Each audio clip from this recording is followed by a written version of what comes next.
Today's topic is... breaking down the 9th Legion's design. I have seen what comes and I must face it. What? Good evening, ladies and gentlemen, and welcome once again to WAYPN. I'm Cal. And I'm Sunny. Today we're going to be covering the pre-heresy, post-heresy, and a redesign of the 9th Legion. And in these sections we'll be covering design breakdown, design analysis, art, design versus lore, and final notes. Let's get to it. Design breakdown. Sunny, this is the standard armor of the 9th Legion. You sure this is the 9th Legion? He looks like a white scar dude, and didn't we already cover that? I'd say that looks more like steel than white, but yeah.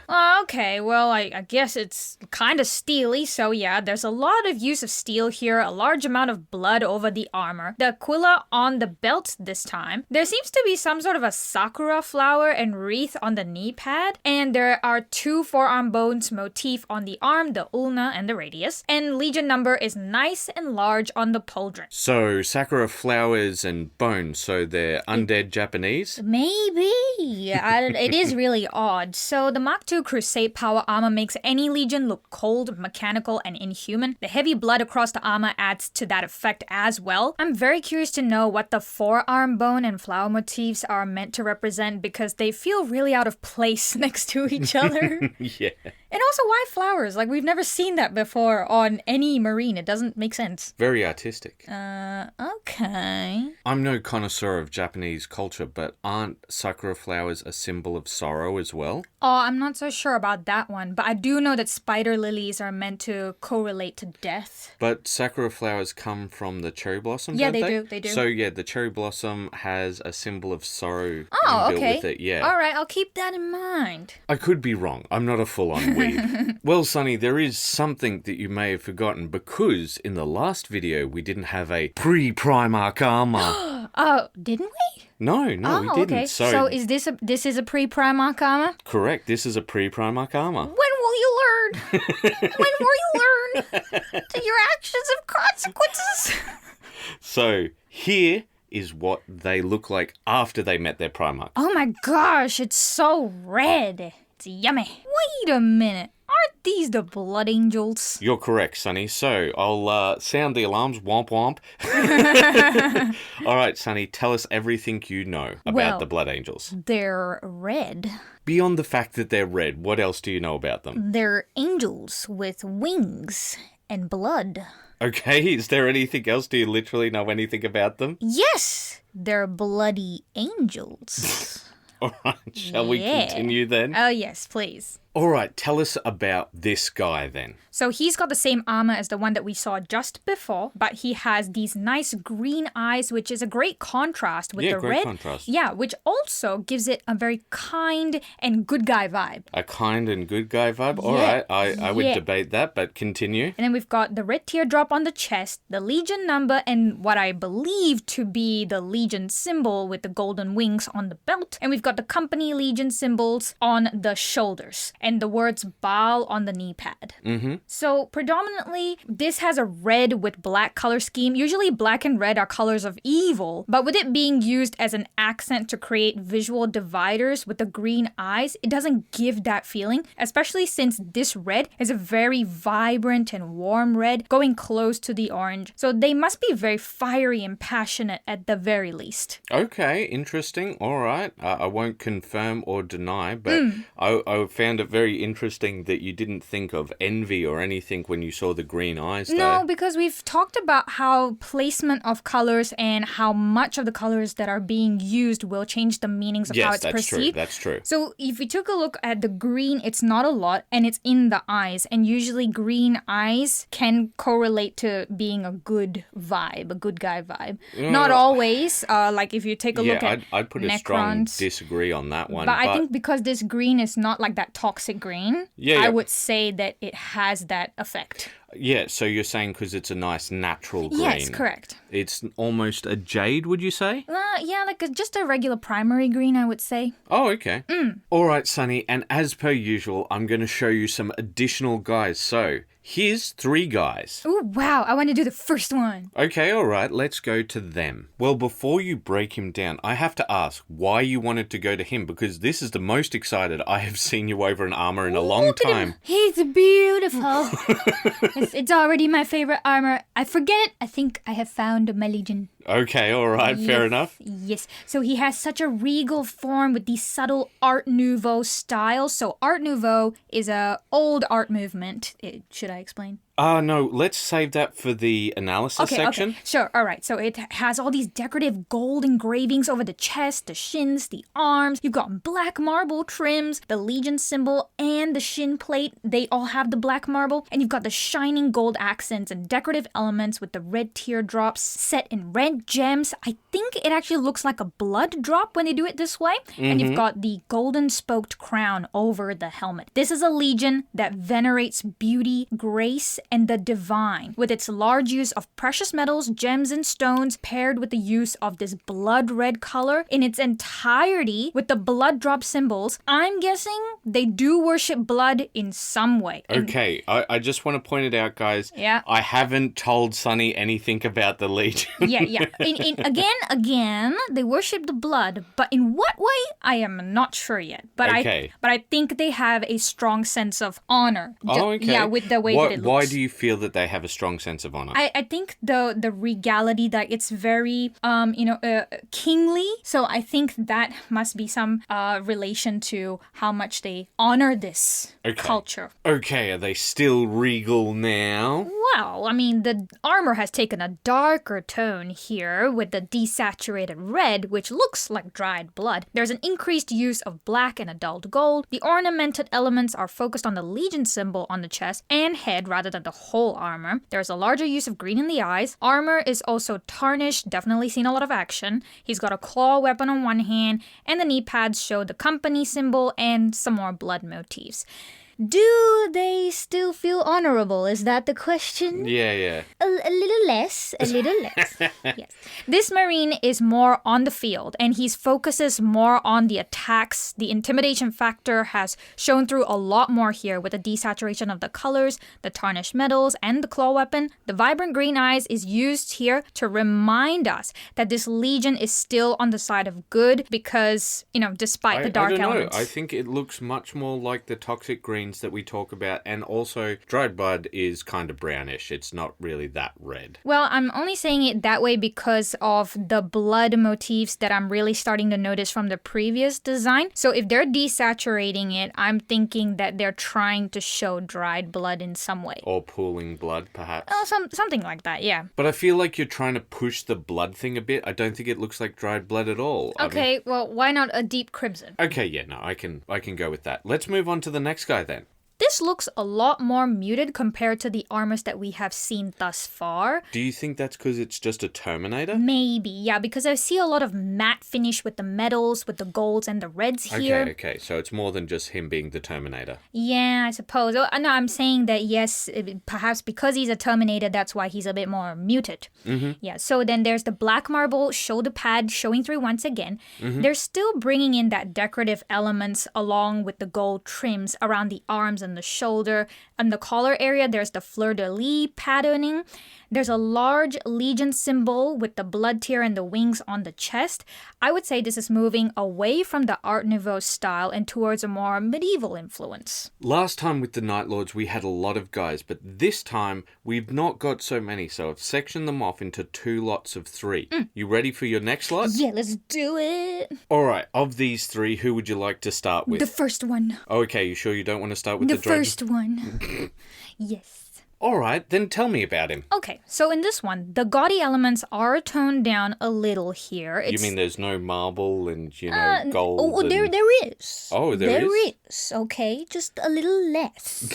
All right, okay. It's not as apparent. The helmet is more plain, but sports a golden tear coming down the eye. This maintains the use of gold trims and elements. One fist is golden, in fact. Oh, I didn't even notice that. Yeah, look how cool that is. So then the blood drop drop on the Legion symbol is darkened a lot, as if it's lost its vitality. The shin plate keeps its Art Nouveau style engravings, and one knee pad has a golden skull with ornamental designed wings. So judging by the tear on the darkened symbols and the overall toned down coloring of this design, there is sadness being expressed, a loss of something. What is lost? We have yet to know. The blood, apparently. They've lost the blood. Oh. Because they've no longer got the blood there. There's no blood. See, gold and... So they're sad there's not enough blood. Yes. We need more blood on them. Got it. Is that a joke, Cal? Yeah. Oh, I see. Well, I guess I better not kid around and actually go to the next Marine, not to the Dreadnought. Yay! All right, Sunny, can you... What are you wearing? I am wearing my fancy outfit. Why? Because we have to sashay away for this Vogue chic Marine. Yes, look at him. He looks like a classic red lipstick. In fact, we're starting to see a bit of a trend here. Are you seeing it? That they look like lipstick? Yes, they do. Maybe that's why I like this Legion so much. It's not my fault. I'm a woman. I only think in two ways: fashion and food, the staples of life. Yeah. Well, this illustration style shows it to have a more... Shush. It is our time to do fashion show, okay? Shush. All right? So he has more of a red velvet armor this with is the on way... you, Blood Angels. with I'll the let way you know. that it looks, all right? And then he's got all these decorative trims are removed, only the black marble symbols and the dark gem drops remain. Although it's quite unimpressive as compared to what we have seen so far, the sleek design of the Corvus pattern armor paired with these strategically placed elements like the teardrops on the head, the black marble, the subtle golds, they all give it a very luxurious and stylish feel, which is still fitting of this Legion as we have seen so far. It's aesthetically designed well. But I have to say, of all of the pre-heresy guys that we've done in all of these thus far, I think this is the guy who you could most just slot them into 40k and there'd be no problem. Definitely, I would agree with that. All right, it's time for the big boy. The Holy Exterminator arrives. Wait, Holy Exterminator? Do you think he looks like Spanish Inquisition? Perhaps. Of all the dreadnoughts we have broken down so far, this by far is the most beautiful. Beautiful Spanish? Yes, there is a strong use of red and gold. The ornate elements and trims adorn this whole Terminator. There is not a single waste of space. It is regal. It is divine. It is dangerous. And it will end your life with dignity. Okay? Okay. Yes, and that is the feeling I get from this. You know what? No, we have to move on to the design analysis now. You're not going to answer the Spanish? We will move on to design analysis. Okay, all right. Design analysis. So the Spanish... It is time for Sunny's Art Nouveau lessons. Okay, are you going to explain? Yes, it is time for Art Nouveau lesson. So normally, if you have seen any of these types of motifs around, this is the Art Nouveau style, and it's characteristic of its flowing lines, floral ornaments, geometric forms, and use of symbolic figures. The roots of Art Nouveau can be traced back to the arts and crafts movement in England during the second half of the 19th century. Arts and crafts is often seen as a response to growing industrialization in Europe at the time and the rise of factory mass production at the perceived expense of traditional craftsmanship is what drove people to come up with this movement. So you think that this could also be paired in with 40k, that they were a response to a sort of crushing industrial feel? Exactly. And look, every Legion has its own reasons for why it's designed the way that it's designed. But I want to point out this guy right here. You see this picture? Yeah.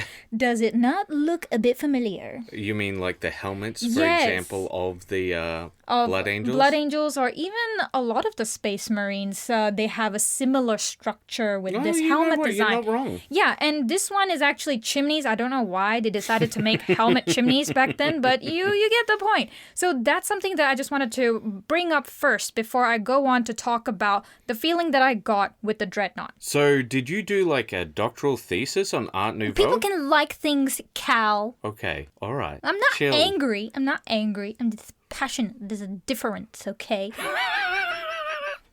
You know what, guys? Just copy Sunny's line 1 for 1 if you're Blood Angels. So I have the distinct feeling that there's more you've got to say on the analysis. Can I talk about my Dreadnought now? Okay. Thank you. I've mentioned a few stylistic influences throughout these breakdowns. Art Nouveau, medieval, vogue, ornate, and putting them all together, it reminds me heavily of the Venetian masquerade. Oh, yeah, okay, Yeah, yep.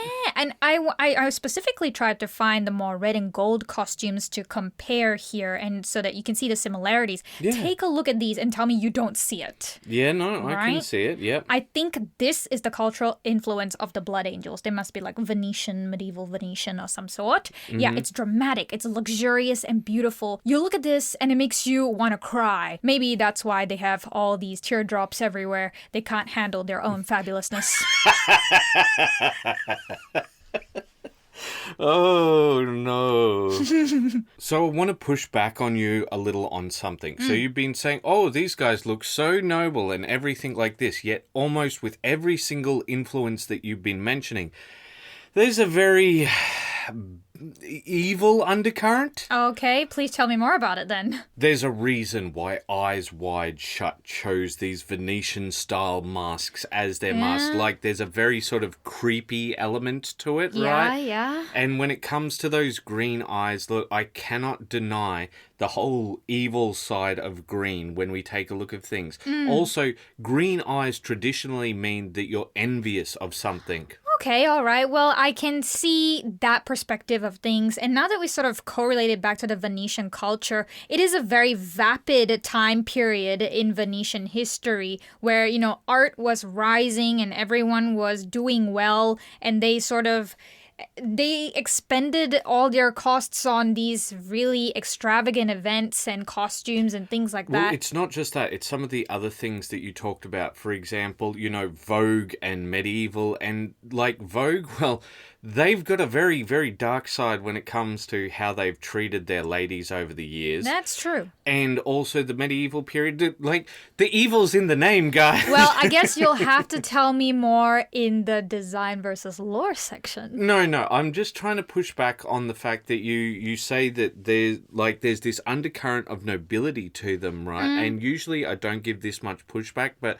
I feel like sort of grasping. Well, no, we've always talked about this, that design is about first impressions. Yeah. Yeah, and that's the kind of impression I got, the kind of nobility. So it could be wrong, but that's the vibe I got. All right, because I wanted to push back on that because there's a lot of design elements that we talk about this. For example, color design, black and red. Yeah. These are not the colors of the good guys. They are not, no. Green in the eyes, this is not a good, characteristic. And you're still like, enough. yeah, they're the noble good guys. I guess I was pushing it a little bit. I think it's not just the color psychology. You have to also consider shape design and every other element that's coming. Okay, all right, and fair I enough. think with all those gold trims, the ornate and how regal it looked, I thought that was what they were going for. Okay, all right. Shall we move on to Art. art? So here's our first guide. How is he not hero? This guy, look. Yes, with this artwork, you really see the Venetian masquerade style really come through here, but that aside, especially with the face mask on the armor and the shield, it's... So face mask on armor make good guy? What make good guy? No. It's brightly lit. The Marines are large, they're strong and regal. Here it shows them making their stand, showing the people that they are here, and you don't need to worry about anything. Okay, all right. Yes, that's the vibe. Definitely not the price of milk. We no longer need to worry about the price of Well, they can afford milk. They can give it to the rest of us. Don't you worry. All right, well, I guess we'll move on. They're here with the milk and the cheese. Again, you see how not hero. How not hero. Here this we guy. have our next piece of art. Would you like to comment on it? It's a strong heroic essence with the Marine's pose, okay? And he's got clear eyes and he's looking off into the distance with That's purpose. what makes him heroic? And there is a great contrast between the mixed use of warm and cool tones to really bring out the vibrancy of this piece. And the holy light coming down from behind with the soft feathers give it the divine and angelic feel, giving a sense of hope. So I don't know where this evil nonsense is coming from because I don't see it. Okay, all right. Well, what about that red bubbling up in the background? Oh, he's gonna fight that red bubbling, whatever that is. Okay, it's chaos in the other direction. Oh, okay, so it's not coming from him. No. Look where's his eyes. His eyes is say, I'm a cool guy. I'm here to save everybody. I see. So Yeah. he's a hero because he's a cool guy. Well, look at him. So cool guys have never been murderers. So here's the next picture, and I notice you didn't interrupt me this time. Maybe because this guy doesn't look like such a cool guy, such a hero. Well, this has a more serious tone with the use of darker shadows and fire that is a strong emphasis on the ornate designs here. There is now an introduction of the spot fur coat trims, as well as the wings, giving this marine a very kingly look, a portrait of a heavenly warrior king who will avenge and save the people. Right, okay. All right, I noted. I'm going to need you as a character witness at some point in time. And here's And how not good guy? How not good guy? He fighting the demon. The devil himself is being fought here. Okay, well, it's not the devil He's himself. fighting a bad guy. Yeah. He's fight demon chaos dude. Look, the divine battle for good versus evil is really displayed here with the bright spot of Sanguinius. I'm very sure that is Sanguinius right there. Okay. Fighting this monstrous chaos demon and the rest of his marines fighting the Khorne bloodletters. It's quite ironic because you have two factions with a strong focus on blood fighting each other. One thirsts for it relentlessly, and the other is looking to spill less, clearly. And I don't think it was a coincidence that the artist chose to show these two specifically facing off. Okay, all right. It might have something to do with their story, but if you want to choose to interpret this as that, okay, all right. I will let you do so. Pish posh.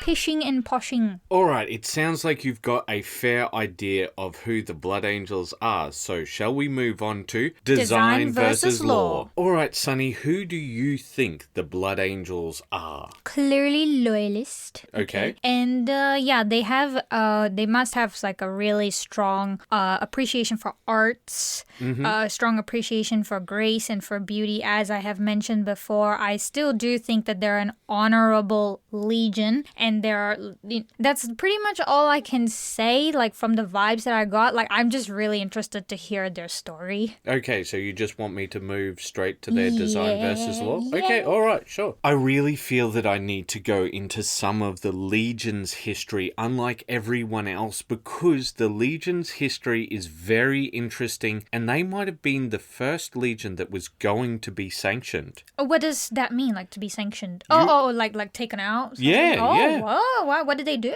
Well, it was because of how they are. They used to be known as the Revenant Legion. And what does Revenant mean? Well, it used to be back in the days the term came out, it used to be interchangeable with ghost. But in more modern pop culture, it means like a man of revenge come from the dead. Oh, okay, interesting. All right. Now, they were one of the biggest legions, and the reason for this was their gene seed had a particular thing which other legions couldn't do. They could get the dregs of society, like just about anybody could be given the Blood Angel gene seed and brought up. So, for example, mutants and all of that sort of thing could be given this gene seed and they'd turn into Blood Angels no problem. So they would become quote-unquote normalized, like with great physique and everything. That's a good gene seed to have.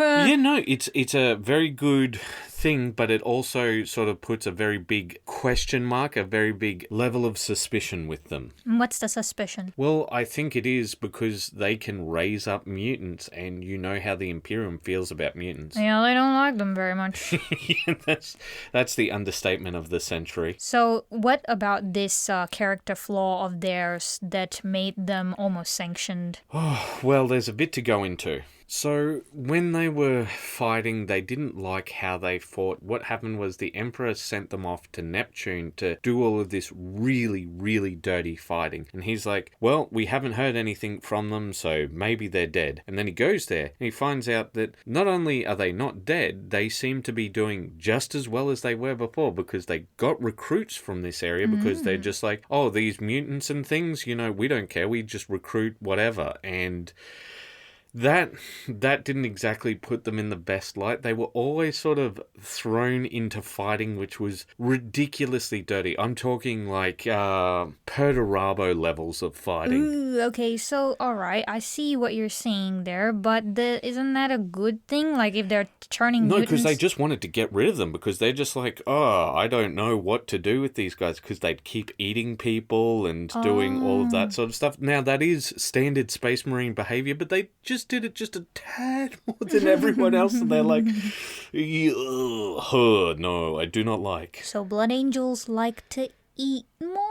Yeah. Like people? What Maybe even drink the blood, you know? Ah, so Yeah. that's why they're called the blood angels. Yes. Okay, and is this the tie-in with the veneration of blood that I talked about before? Kind of, yeah. So they are perhaps the most changed legion of all of them by their Primarch. When we take a look at a lot of the other Primarchs, we see these slight changes. Like with the Dark Angels, they're more or less the same. There's a change in structure and there's a new culture, right? But when you compare it to the Blood Angels, they're like night and day. Okay, so what exactly did Sanguinius do? Well, he brought them art for one. Like, that was one of the big things. They thought nothing of art. They thought it was all pomp and ceremony. They didn't really respect it at all. All they respected was strength. Raw, guttural strength. Oh, okay. So that makes a sense why they're so ornate. Yes.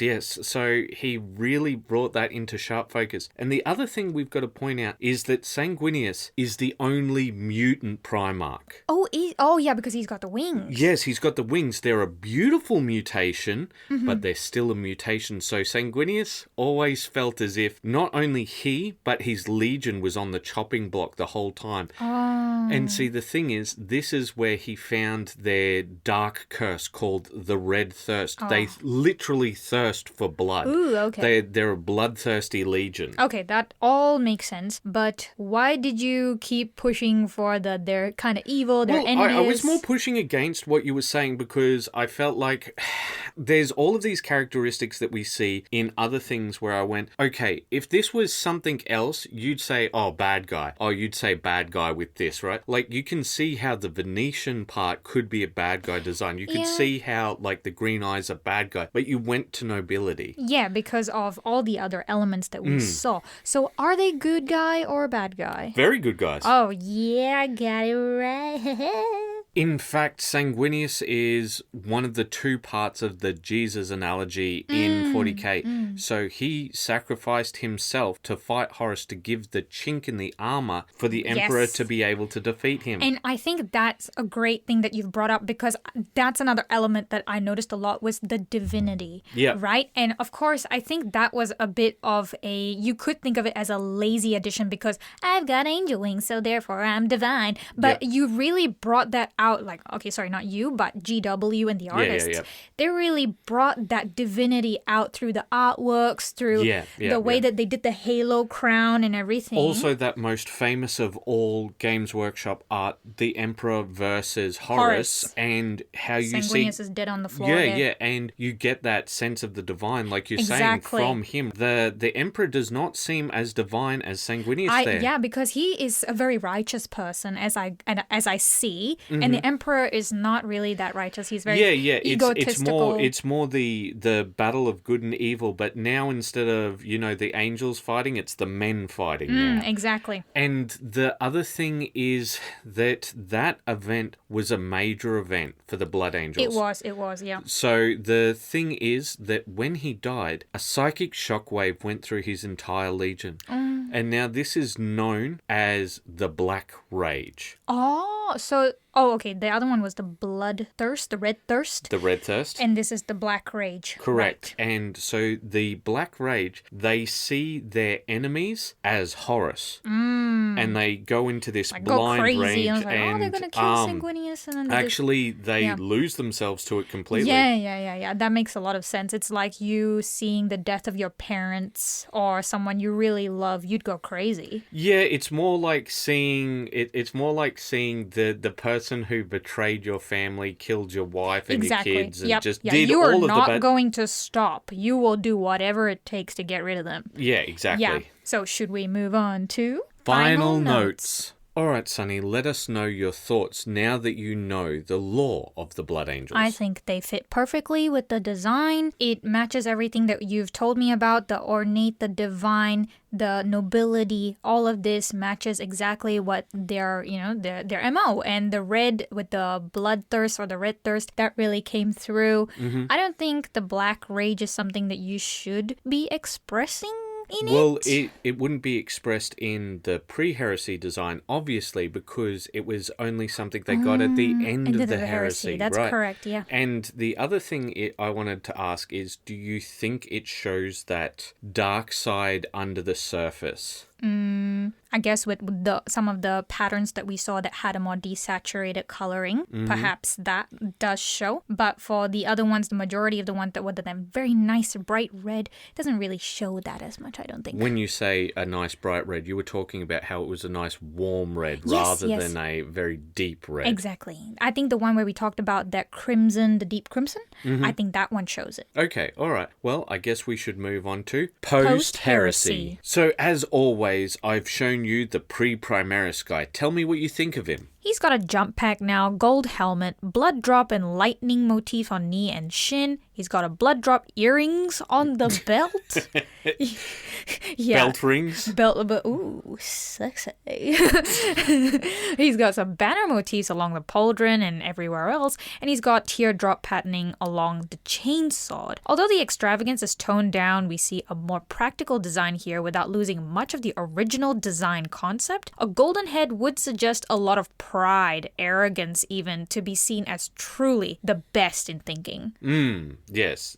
Gold does indicate that you think very highly of yourself. Or just that you have attained a certain level of, level in life, like that you can afford such a thing. Yeah. And now we go to the Primaris update. No, we do not speak of this abomination. There is nothing to say. He is a fire engine marine. Look at him. Although he does have a very contrasting company symbol, they could have at least kept the iconic teardrop motifs. How hard was it to just keep the teardrops? No, this will not do. I will make one myself. All right, Sunny, well, she's leaving. Okay. I will not have any more of this. Well, this is going to make doing the rest of this very awkward. Well, the Blood Angels have Venice design. I got 3 guys.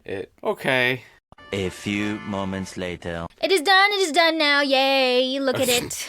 Okay. I think it is finished. It is correct. I'm not sure about correct. One, it's not the redesign time, and 2, it doesn't matter. I am there's sick and a lot tired of of these things... Primaris. This Primaris is an abomination. I will not have it with the Blood Angels. This is it. We will move on. Okay, actually, I think we should talk about your redesign. Okay, let's talk about it. Okay, what so passionately forced you to walk out because of the Primaris? Because you've been upset with them more than once. Well, I really like this Legion for one, and I think it's the one that I could really have a lot of things to say, especially when it came to the art stuff. And I did expect this to happen with the Primaris, but it just really irritated me. Okay, so there's some things that I disagree with, but could you please break down the changes that you made and why? So, I think one of the things that was really missing was the gold trims and the extravagant detailing that we've seen before, which I think they can afford to keep. I understand that the Primaris has to look more templatey, but I really think gold trims is not something that's new with the Primaris design. They do that with the Ultramarines as well, so I thought we should bring that in with the pauldron. To be fair, with the Ultramarines, it's a specific chapter. Is it? Yeah, sorry, a specific company rather than specific chapter, and that's their chapter markings, which I do believe is the 3rd company. Okay, so I thought the things that they would pride the most would have gold, like, of course, the Aquila and their Legion symbol should be gold. And I brought back the Golden Fist because that looked interesting from the other designs that we have seen. And I just put back some of the teardrops because that's kind of their iconic thing, the teardrops. Okay, so where have you put the teardrops? I've just put one on the head because I've seen that with some of the other design, and one on the other knee. And I've brought back some amount of the engravings, not too much, just a little bit here and there, because that just seemed like something that should also be expressed because they're very artistic. Okay, so first I'll go through what I think you did right. I think giving him the teardrop on the head looks really good. I think that's a, no-brainer addition. I think also what you did with the knee, especially with that gemstone teardrop, I think looks correct. It just looks correct. I'm not sure about the gold on the other side, but With the fist, is that it? No. The gold on the other side of the other knee pad where it's got that X there. It looks a little out of place compared to the other one. Fair enough. I think that the filigree on just everywhere looks correct, but I think that the gold hand is wrong, and I feel like the gold Aquila is wrong because they standard have the black one. They do, yeah. I think it's... I tried to put a little bit of thought in that sense with the Aquila. I think you may have done a bit of an overreaction. You just saw the Primaris and went, no, I do not like. Maybe I should have done that black marble Aquila like we see with the other ones. That would be interesting, actually. Yeah, no. So Well, maybe fix that in post. Yeah, well, no. We'll put a pin in that for redesign. Ooh. And as always, here is your 4 guys to look at, and they're all very different. So where would you like to start? Let's do the Terminator. Okay, let's do the Terminator. So what do you think of the Terminator? First off, much better. I love the many interesting motifs on him, and also he is very colorful too. Goblet with wings for the chest, blood drop diadem, that's pretty little on the princessy side, I will say. He's got a Legion symbol on the pauldron along with the Crux Terminatus, which is standard for Terminators. And we've got a variation of the Legion symbol on the belt. He's got various talismans and crests, a skull on the knee, and blood drops on the shin, and he's got an electric claw weapon. Overall, the desaturated red gives it a more serious look, which is appropriate for the Terminator. I would have liked for there to be more black accents if they wanted to give the feeling, did you want more black accents or did you want more breakers? No, black accents, I would say, because like the black would have brought out that intimidation factor a bit more, like we saw with the dark crimson one, the variation of the very first one. I think that had a very intimidating effect, and I think they could have brought that back in a little bit more. I think with this one, I disagree. I wouldn't say that accents are needed. I do think that, unfortunately, it is just a big block of red, though. I would disagree because he's got enough other breakers like the crests and the goblets and the motifs and things like that, which are also in different colors that give him enough breakers. I wouldn't call those breakers though. Like for example, the belt and those side guards could be black to change top and bottom and things like that. But continue. Yeah. And I originally thought that the green eyes was to show kindness, but we've come to the conclusion that it's not that anymore. Well, definitely not with this guy. I think because they're so dark and they're so piercing as well. Yeah, they are very piercing. And with the crest and the gold talisman, it shows the audience that still the good guy. He's still the good guy, but I think maybe the eyes don't communicate that as much anymore. Yeah. Despite all this intimidating design of the armor, I think he still looks intimidating, but he still communicates, I'm still a good guy. Okay, so now let's move on to the next one. Which one would you like to look at? Let's look at the golden boy over there. Anything to put in a golden boy reference, right? Maybe. So educational. Very educational. Well, I'm a little bit unimpressed because he looks like the Emperor but with wings. Right? The form of this armor is the representation of the ultimate human physique, with its focus on the accentuated abs, sculpted face, and shins now make it gold, essentially, right? This design screams, I am the ultimate. I am the best humanity has to offer. I am God walking amongst men. It is definitely a most braggadocious design, the most prideful of marine designs, in fact, because it also implies that they are the representation of the Emperor's will made manifest. Oh, okay. Interesting. Yeah. Man, I thought the Emperor's children were prideful. They got nothing on the blood angels. This is the expression of ego, in my opinion. Okay, fair enough. Sunny has opinions and she's not afraid to tell them. All right, we're down to the 50-50. Which of the two black guys do you want? Hey, phrasing! Right, I forget myself. I'm on the internet. Let's do the first one Okay. before we incriminate ourselves further. Oh, we are not the pineapple people. Well, So, Sonny, tell us what you think about this dude. I think this has a very graveyard/vampire vibe. Okay, Yeah, all right. because of the large use of the black with the red motifs and a slight amount of white accents. On the chest, he's got the Blood Angels teardrop with bones this time. He's got tattered parchments along the shin. He's got a red rope along the thigh. Maybe it's to say like they're bound by blood or something. Okay. Maybe, I don't know. And this screams death, especially with the red eyes. Okay, are you sure he's not just a pirate? Pirate. Because of the skull and crossbones, except it's a blood drop and crossbones? Okay, but I'm just throwing things out there, seeing whether you're solid on your thoughts. that is a weak comparison, my man. In conclusion, this company is meant to be the most intimidating of all the Blood Angels, judging by the design. These guys do not play nice, and if they need to do anything unhonorable, they probably would. Unhonorable? Do you mean dishonorable? Oh, yeah, okay, sorry. Yeah, and if we're going to talk about weak, here's a weak transition. Here's the next guy. Oh. Your thoughts on Wings McSkullface?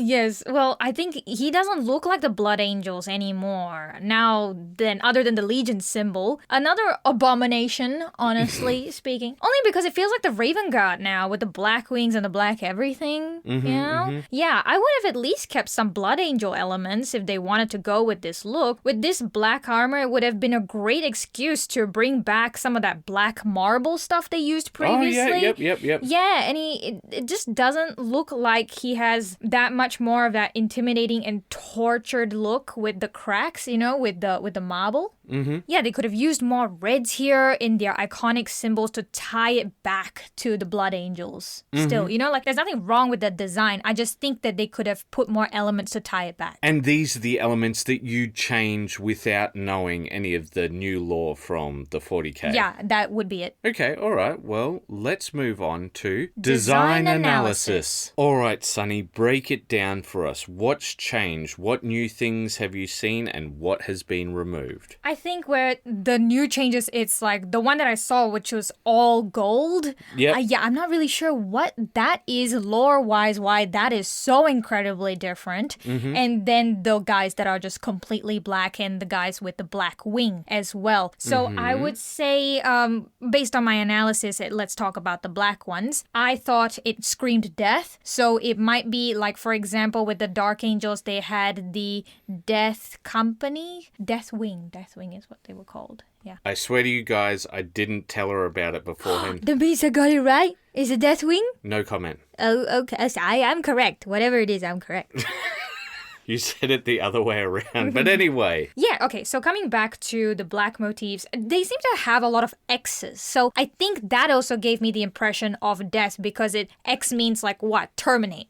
Yeah. Right? So maybe that... The end. Yeah, the end. So I think maybe that kind of was quite an obvious telltale sign here. Okay. So I think that is it. And then the guy with the wings is maybe... But to be fair, X can also mean crossroad. But generally that's as a T, I think. A T, I would say. So I would say combination with the red, and it's very thick. I think it means terminate. All right, fair enough. And with the gold guy, I think it's pretty obvious to see how much this pulls in that divine aspect with the wings, the sharp halo, the gold. These are all things that you would use to represent the divine. And also, it looks just like the Emperor. Okay. Right? Yes, because he has a face. Like no other Marines, the helmet does not have the face. But couldn't that be a death mask? It could be a death mask as well, but... Because we talk about that with the Stormcast Eternals. Yes, and I think, yeah, perhaps it's a death mask, but I think this is just an egotistical design. Like, it definitely expresses that it's the best of this legion. Whatever company this is within this legion, it's the highest of the highest. I see. So there were two that you did the redesign for. There was one which was the Primaris where you just ran off in a fit of rage. Yeah. And then you pre-did this one and you were like, I like this one, question mark? Why'd you decide? Because I felt that it didn't look like the Blood Angels at all. It was like, on first glance, I wouldn't have thought that this is Blood Angels. And it's not, again, like I said, there is nothing wrong with having a completely different variation design like we saw with the gold guy. Well, I'm going to cut you off there.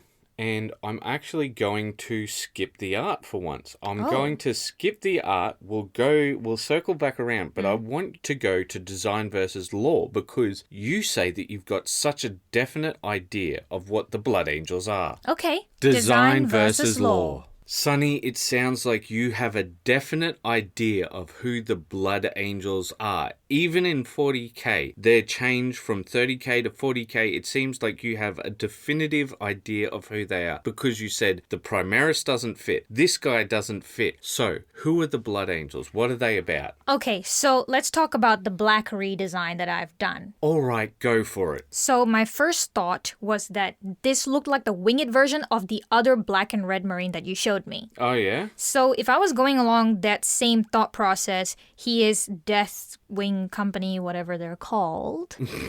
Okay. So they are tasked with termination, killing. They're meant to be honorable, but maybe they don't like that that's something they have to do. Okay, alright, interesting. Yep. So that's why I thought, okay, the wings, they should be red because it's the representation of the angel, but they had to bloody that part of themselves to do this work. Oh, alright. Okay, and of course, I added all these other Blood Angel elements to make them feel less like Raven God. So who are the Blood Angels then? I think they're an honorable god that have a lot of sorrow because they lost their Primarch and they are, consumed by the Black Rage, like you say, because they're constantly tormented by this past that has happened to them. Okay, but that doesn't explain Gold Dude. Gold Dude, I really don't know what's up with that guy. Okay, so alright. You'll have to tell me in the design versus law bit. Alright, well, would you like to learn about the law of the Blood Angels? I would. So first things first, you weren't wrong about them being consumed by the Black Rage. Those guys who you saw, which you called the Death Company first and then the Deathwing after, yeah. that is the Death Company. Oh, okay.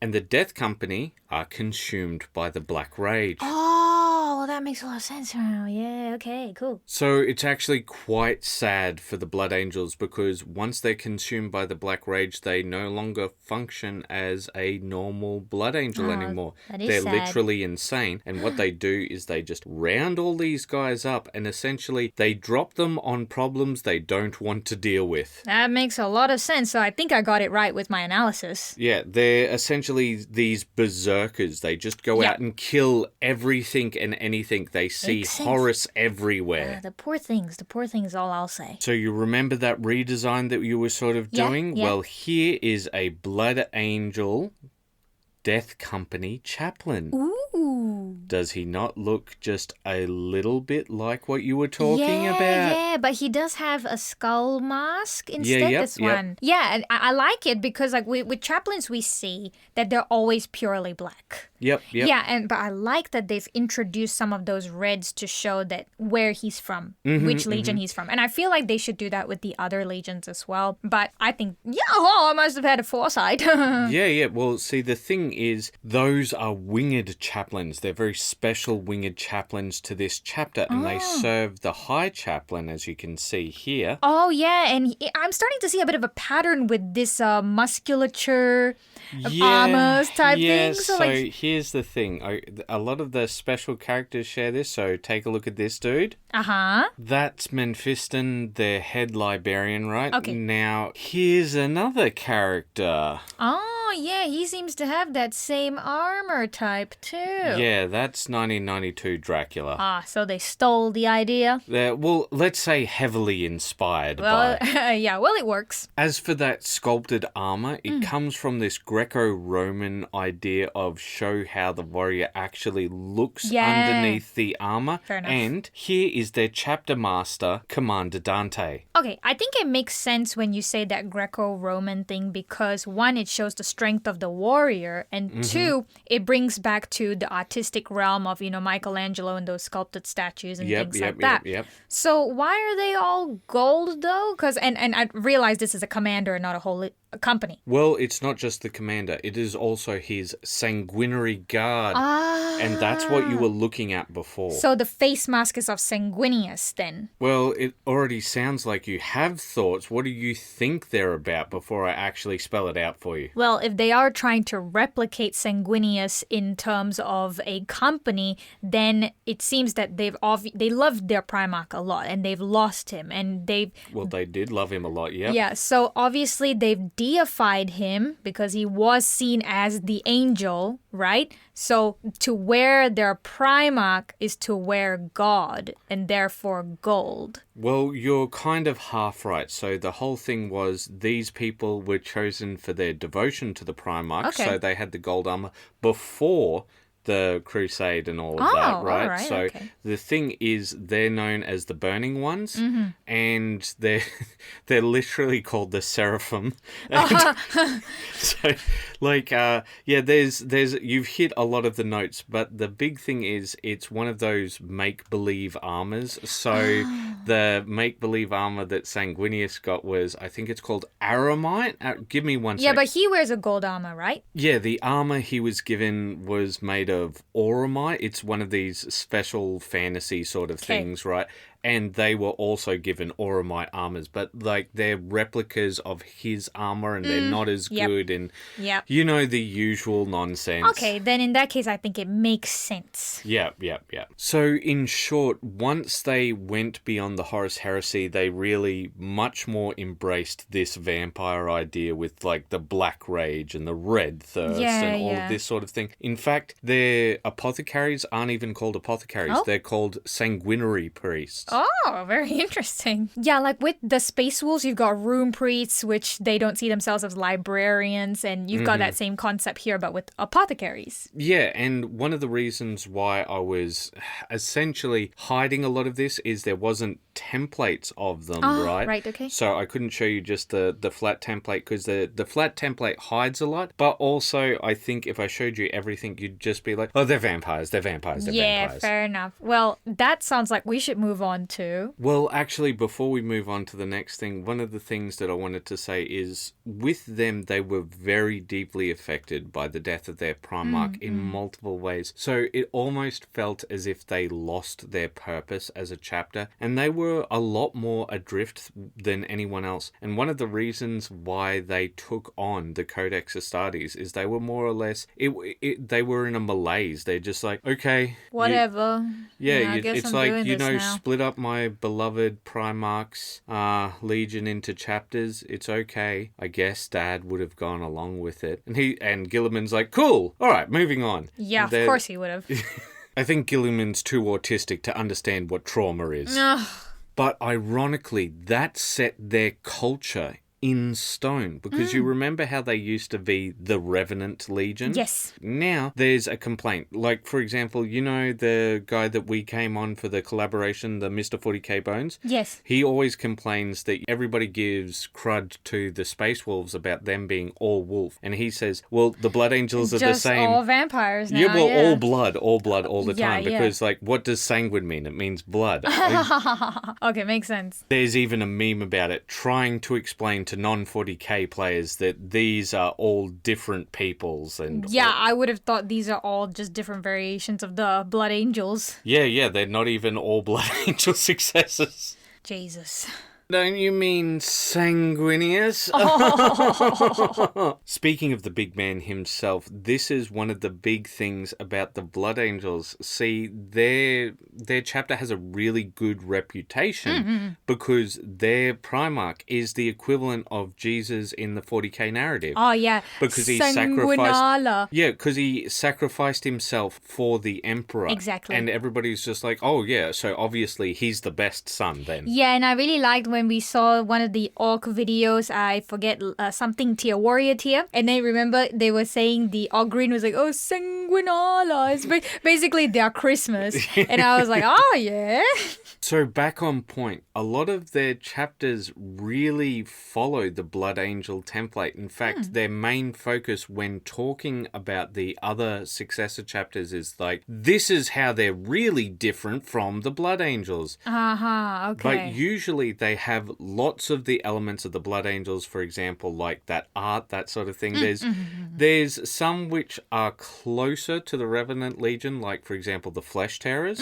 But for the majority of them, it's all about how they manage their twin curses, the Red Thirst and the Black Rage. Right, okay. So do you feel that you have a good feeling on who the Blood Angels are now? Yeah, I think the stories definitely help. All right, well, let's move on to art. All right, Sunny, what I tried to do with the 40K was give a good mix of old school and new art. Okay. So what do you think of this piece? I know this one is from John Blanche. Yes, you're correct. It's from John Blanche. Yeah, because he's known for making these vibrant, hyper-detailed and noisy pieces for 40K. With the Zorn palette as well. Yeah, so it brings out the chaos of war with the gleaming sword and clean look of the Blood Angels fighting amongst the orcs. It really shows them to be the heroes and another poster boy army aside from the Ultramarines. Overall, it's fiery, it's passionate, and it resonates hope. Oh, okay, all right, yeah. I guess I can see how it resonates hope because they're the central characters and they're fighting off all the chaos. Exactly. And here's one of the new artworks. Oh yeah, this very lovely portrait. There's a bit of a juxtaposition happening here. Just a bit? Well, you've got the prim and neat Marine with his laurels, but he's got fangs and blood in his mouth, showing him to be a vampire, basically, or vampiric. But everything about his mannerisms with his eyes, it doesn't make him feel or look very evil because he's quite prim. I'm gonna put a big disagree on that. I'd say that his eyes look predatory, and there's something that I'd like you to note. This guy's lost. This guy is Death Company. Yes, I did notice that with the armor, which is why I think it didn't quite express that insanity that you talked about. I think the expression could be that much more fierce, like a bit more of a scowl, more wrinkles. In fact, I think his eyes could have red, bloodied whites instead. I disagree with that because, like, the whole idea is this is him seeing Horus. Yeah, but I mean, look, he looks, he has the disgusted look. He's not like the, that's why I want to kill you That's face. why he's disgusted, because he's like, I can't believe that you've done this. You know, he's the meme. the meme. I can't believe you've done this. I feel it could be a bit more. It could have a bit more of that fierceness. It doesn't quite feel as fierce to me. Okay, all right. Next one. This is a classic. This was the original cover for the Angels of Death. This was the first time the Space Marines got differentiated. So this was the Codex cover for the Codex, which was for not only the Blood Angels, but also the Dark Angels. Oh, Dark Angels as well. Oh, all yeah, right. yeah, they were both in that same codex. Okay, so there's a lot of strong use of dark, black, red skies, and the black and red armor and skull nearly made them look quite chaos and evil. Yeah, that's fair. That's fair. I didn't think, if I didn't look closely enough, I would have thought, yeah, that's chaos. You know? But this artwork is showing the Death Company, as you said, with the way the chaplain is posed, and he almost looks to be looking at you. It's like you're the enemy and he's going, you're next.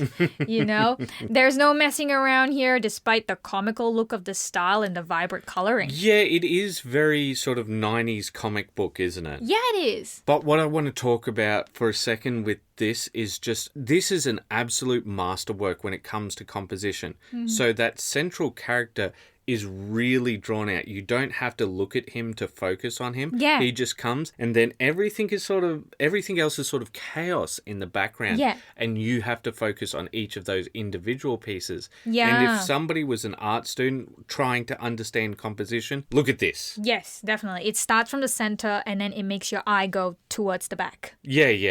And here's a new piece of art. Oh, I have seen this artwork before. Yeah, with this artwork, there is a lot of narrative being shown here, but I don't have enough context to be able to know exactly what is going on. All right, well, just tell us what you think. Okay, so based on the environment, it seems like they are inside a hangar where they deploy their ships. It seems more Marines are getting ready to head out, but the central scene where there is a skeleton with glowing green light and other Marines looking down on it, it looks like a funeral and there is mourning. Yeah, the sky behind them is roiling. This piece is extremely grimdark, but I would love to know more about what is going on in it. So I'm not going to actually go into the history of the scene and everything like that, because the reason is we did pretty in-depth design versus lore section, but there is one thing that I wanted to talk about with this. This is one of the reasons I dislike the newer art. So when it comes to this art, this person is very talented. Do not think that I am saying that this person lacks talent, but what I would like you to take a look at is the composition between this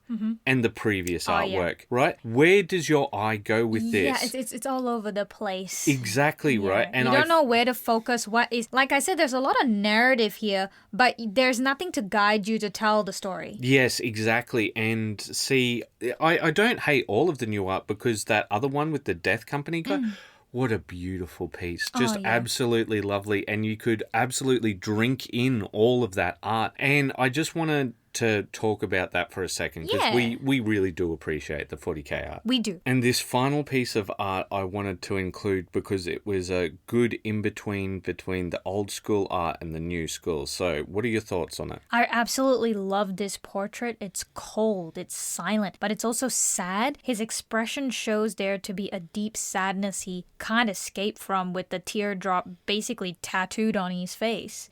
The light and colors make him look like stone engraved in time, and half his face is gone to the machine, but he is still deeply human. Yeah. All right, with all of this art done, let's move on to final notes. I think this is the first time that I've done the design versus lore part and then moved on to the art. So with seeing this art, does any of your opinion change on them, or does it solidify things? I think it just solidifies things, but I do like the fact that we did the design versus lore first, because it made me catch the second artwork with the portrait. It made me look at it with more scrutiny, and I think I would have had a very different opinion that's very surface level if I did not have that. How so? I would have probably said, oh, he's still a nice guy. Obviously, he's vampiric.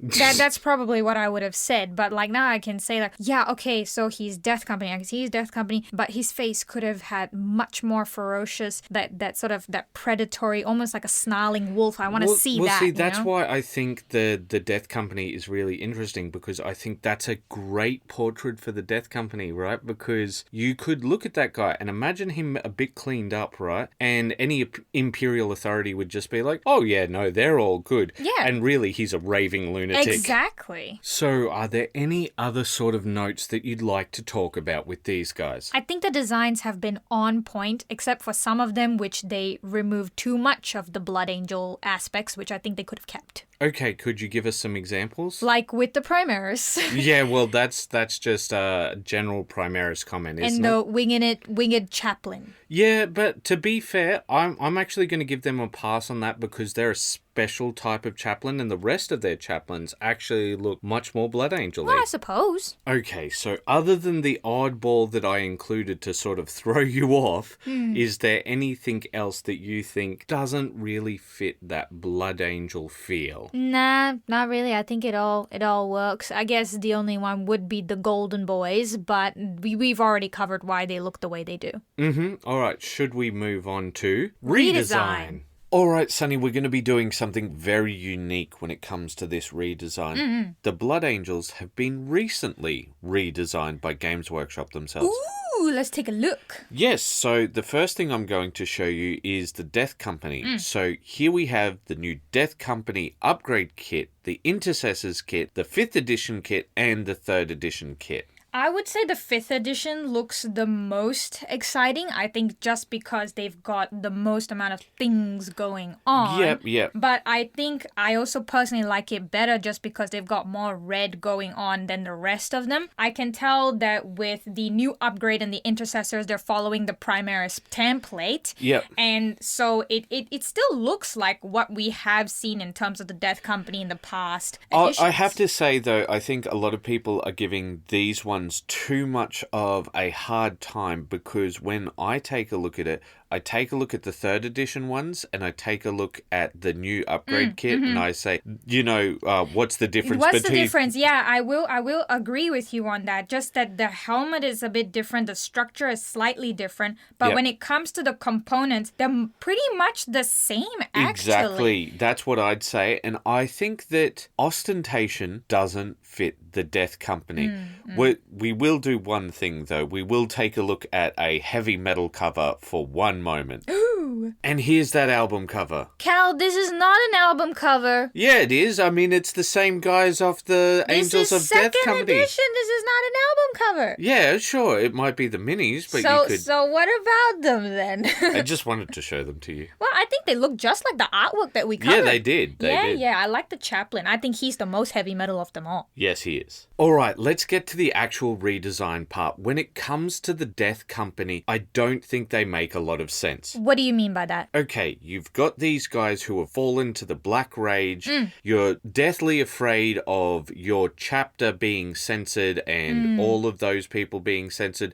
So what do? You put them in a big group, paint them black so that they're very identifiable. Fair enough. That doesn't make a lot of sense to me. Well, I think when you think about it in terms of black, if you think about it psychologically... No. I'm not practically. I'm not talking about psychologically, or I'm saying that the color scheme and all of that fits, right? But I'm saying from a practical point of view... I'm coming to that. So okay. I'm thinking wouldn't black also be a stealthy color? And well, they're not very stealthy, right? No, they just go out there and just go berserk. Yeah, they run screaming across screaming. Fair enough. That's fair enough. Yeah, okay. So what do you think? They should not exist, or...? No, I don't think they should not exist. I do think that the way that they're done should be a lot different. Okay. So I think that they should have a specialized armor called tomb armor. Ooh. Now that sounds very Death Company, doesn't it? I would say so. Here is the idea behind it. It's somewhere between regular armor and Centurion armor, right? Because essentially what they've done is they bolted on extra bulk because these guys are going to be taking a lot of fire, right? Because they're just going to be charging through things instead of the usual tactical ways, right? Yeah, I get that, but at the same time, I wonder if it allows them to move as freely. Well, now, the reason why this armor can be used so much more efficiently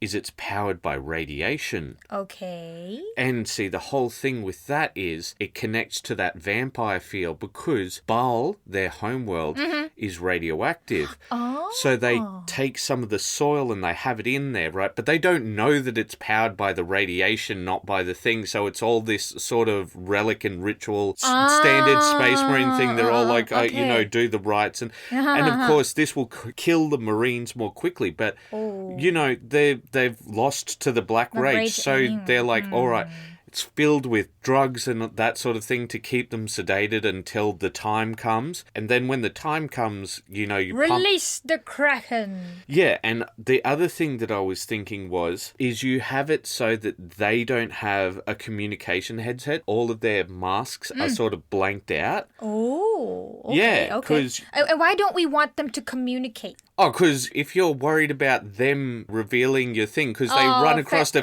field screaming, "Horus!" Okay, I think that all makes sense, actually. And the final part of it is, I think the reason that they're black instead of the usual red is essentially they're filled with scorch marks and all of this sort of thing, and it's like burnt and blackened metal. Yeah, fair enough. And that's why they're black. So people are also Black Rage. Yes? Correct? No?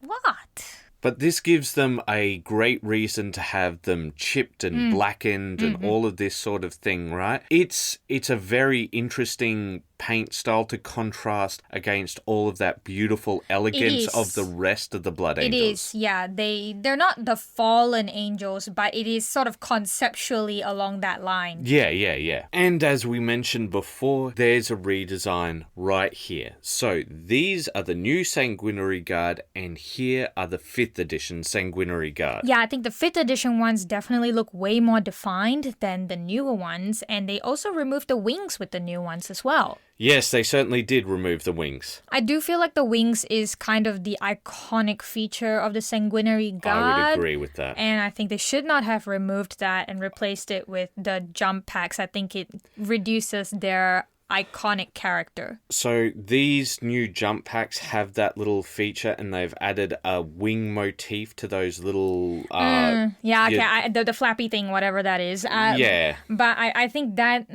I think that's a very weak addition. Yes, I would agree 100% with that. Another thing I'm noticing is that the 5th edition ones have a lot more variation in the helmet design. Some of them have the Mark IV helmet, at least I think that's what it is, and some of them have the face mask. Some of them don't even have a helmet. Yeah, and I've also noticed that the newer ones only have a sort of sculpted 4-pack, and they have an 8-pack in the other one. Oh yeah, it does seem that the other one has way more emphasis on that sculpture. No, they do have a 6-pack. It was just the design of the primary one I was looking at. No, you're right. The old one does have 4-pack. The newer ones have 6-pack. Yeah, 6-pack, but not 8-pack. Yeah, so I think that emphasis of that, prime physique seems to come through a lot more in the older one. It does, and also I think with their posing, you'll notice that it's kind of stiff, but it is quite humanesque. And the thing that I wanted to talk about with these guys is I don't think the new Primaris ones are bad if you just add angel wings to them. Yes, I agree. I agree with this, actually.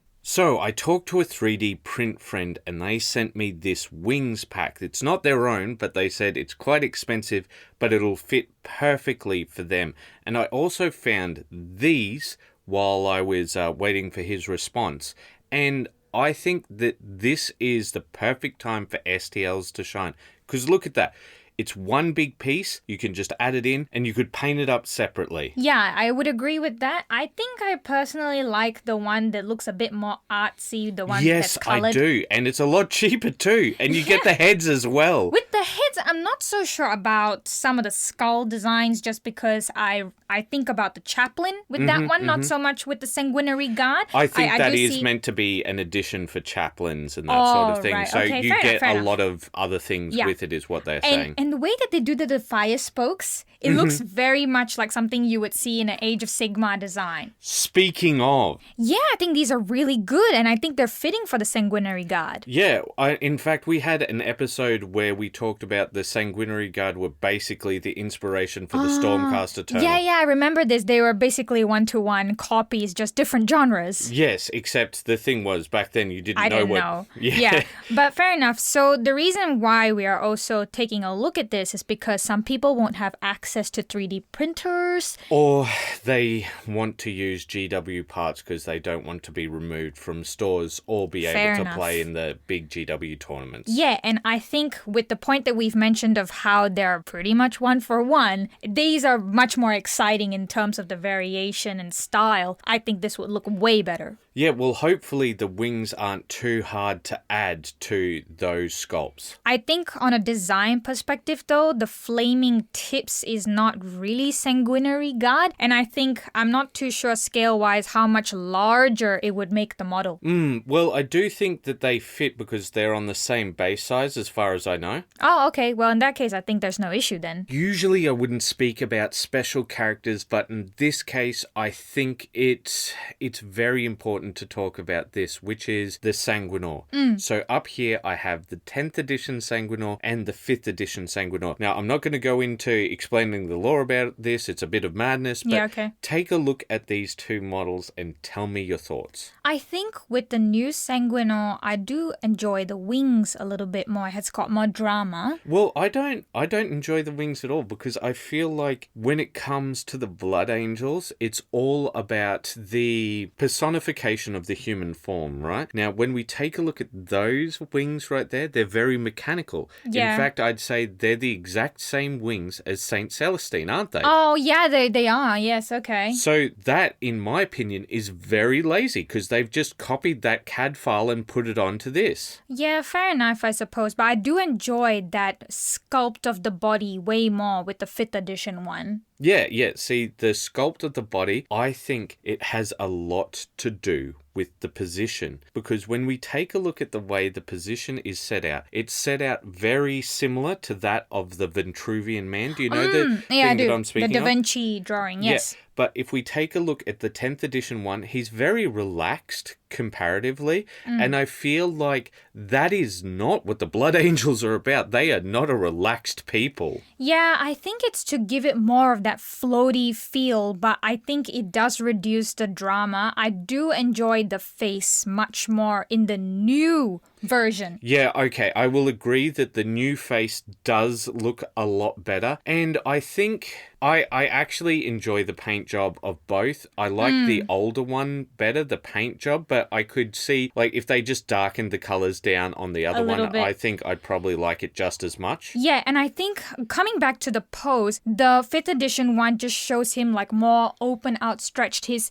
neck is up, tilted. Yeah. And I think that really adds to that drama as compared to the newer one. Well, the reason it adds to the drama is it's almost a self-crucifixion. Oh. Because you take a look at it and he's is. got his back and neck arched and even his legs arched, almost as if he's got tinnitus or something like that, where it's a forced pose, right?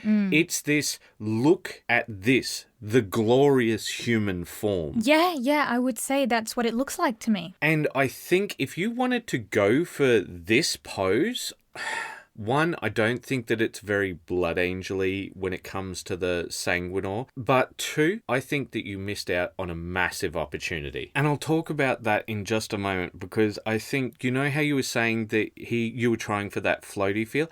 I believe that the scrolls gave that floaty feel to the previous Sanguinor, whereas they feel quite stiff and they once again look a lot like a copy from Saint Celestine. Yeah, okay, I totally get what you're saying there. When it comes to the way that the parchment flows, I actually quite prefer the new one. Oh, okay, just fair because enough. it gives that sort of breezy, light feeling of the paper as compared to the old one. It makes it feel a bit sort of heavy and he's levitating upwards very, very slowly as compared to the new one where he goes like, vroom, go upwards, and then the paper just flows out like that. And I think it's because you bought me the Saint Celestine. You like that stuff. So before I get to that missed opportunity, I want to show you why so many Blood Angels fans are very upset. So at the same time that the Sanguinor was released, because it's not out yet, you can't buy it yet, but at the same time we received this.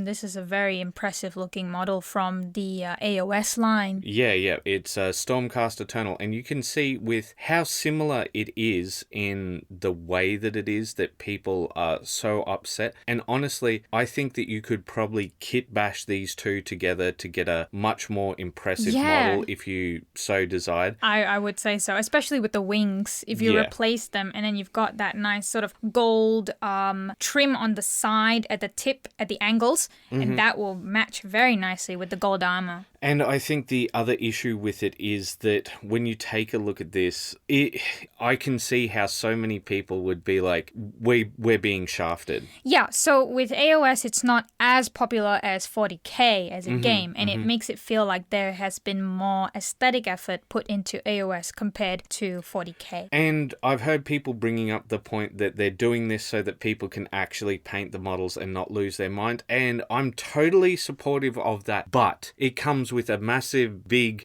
Sir Mix-a-Lot but. The but is that those additional details should be optional. Yes, we've always talked about how you should have options for these extra detail stuff. And I feel like that's very much gone to the wayside. So keep that but in mind where we say that we want the details separate when we talk about this missed opportunity. So it's obvious that the previous Sanguinor is meant to look like the Vitruvian Man. Yes, right? yes. And I'd say even more with the new one where he's front-facing, with the head facing directly towards you, and the way that the face looks. It looks even more like the Vitruvian Man. Look at this face Yes. compared to the previous face. So the face isn't exact, like the chin is more defined, more heroic, but other than that, I think it would be fair to say that this looks much more like Da Vinci's Vitruvian Man, in the head at least. The head, the hair, everything looks basically one for one, I would say. When you see them together in comparison, it's uncanny. Like, you can't see them after that. You mean you can't unsee it? Yeah, unsee it. Yeah, that's right. Yeah, I'd agree with that 100%. But on that point, I feel like why not go the whole 9 yards and actually do that? You could use clear plastic and you could have it so that they do look like the Vitruvian Man. They've got those extra the arms arms there. and the extra... Would you have the legs as well? I don't think I'd have the legs. In fact, I think I'd have another set of arms, and each set of arms has a different hand option. And with those different hand options, they have different symbols of the blood angels. And you know, it actually looks a little bit more like the Hindu gods where we have like many different hands with many different symbols in each hand. And, you know, it's less of a Christian look to it in that sense. Well, I guess, but by the same token, you could just use the 2 arms and you could just have the outstretched hands, right? Because everybody knows what the Sanguinor is. They look at it and they go, all right, it's the Sanguinor. You don't need to have the Grail and the sword there. Fair enough. And all of those different options, let's say that you don't want to do it in the Vitruvian Man style, suddenly you've got a whole lot of extra options for the rest of your dudes. Yeah, and I think it would be really interesting to have like these clear arms with, you know, whatever weapons that you might have, and you could use it with other things as well. Just imagine how much stuff could come out of that. I think this was a massive, massive missed opportunity. Yeah, I agree with that. We've talked about the Blood Angels special units, but what about the Blood Angels themselves? No, they just need a transfer sheet. Transfer sheet? Yep, okay, let me explain. Go for it. When we were going through all of those designs, there was a lot of filigree when it came to the armor sets, wasn't there, right? Yes, there is. There's a lot of big open surfaces, and to fill those open surfaces, they have filigree. Very, very fine filigree. Beyond that, which a painter could do. Yes, and I think having some of these filigree transfer sheets, it would make it a lot easier for the average artist or hobbyist to create these nice little details. Yes, well, you basically took my idea, but my idea was, yes, have a transfer sheet with filigree on it to add to the Blood Angels. Because the thing is, you can just have standard old Blood Angels with the red and the stuff, but if you want to be extra fancy, why not add filigree to them? Because that's perfectly within their purview. And again, this can be like the options that we have mentioned on the side, and you could use that for so many other things and get creative. Well, Sonny, I think that we've covered all that we can. Yes, it's very extensive, this Yeah, one. I'd say that this is our most extensive design versus laws. So, for all of you at home, there's only one thing that you need to do extra. Keep those brushes wet. Bye-bye.